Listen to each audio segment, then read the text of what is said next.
murakaza neza kuri Fever Entertainment. Umunsi turabagezaho inkuru ikomeye ivuga mu gihugu hose.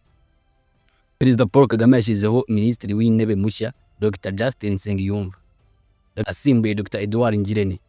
Ese izi mpinduka zikomeye mu buyobozi bwa guverinoma y'u Rwanda nyuma y'imyaka irenga 7, ese ni ikihe cyigisha inyuma y'izi mpinduka? Ese Dr Nsengiyumva ni muntu ki? Ntuzacikwe, kora subscribe nona ukande kukazogera kugira ngo uzajye ubona inkuru zacu buri munsi hano kuri Fever Entertainment.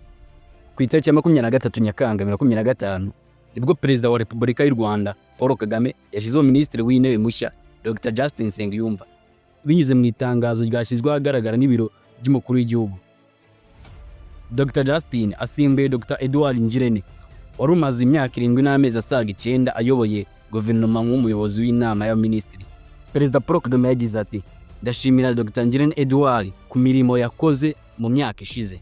Dr Nsengiyumva aje gukomeza umurimo wo guteza imbere igihugu dushingiye ku mihigo dufite nk'abanyarwanda.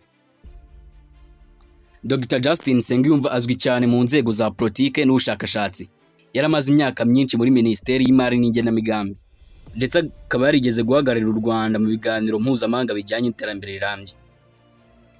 Dr Justin Nsengiyumva afite impamyabumenyi y'ikirenga mu bukungu mpuzamahanga.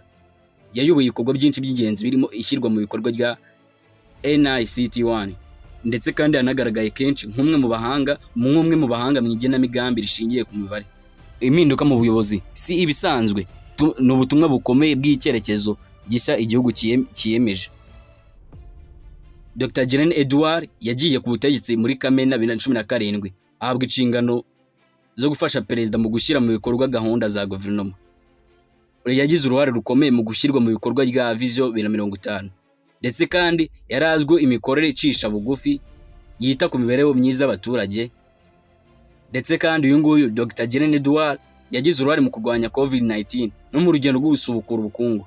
Izi mpinduka zaje mu gihe u Rwanda ruri gutegura amatora rusange muri 2026. Abasesenguzi bavuga ko Dr Nsengiyumva ashobora kuzana imbaraga nshya mu gushyira mu bikorwa inshingano nka smart agriculture, green economic n'iterambere ry'ibikorwa remezo. Uburyo bushya bwo gukorana n'urubyiruko n'abikorera ku giti cyabo. Twababwira ko ari urugendo rushya kandi rukomeye. Iyi ni inkuru ikomeye ku Rwanda. Ese wumva Dr Nsengiyumva azitwara neza kurusha Dr Ngirente Edouard? Twegera mu gice cya comment tubiganireho. Subscribe ubu kuri Fever Entertainment kuko inkuru zacu zisesenguye zitajya zibura.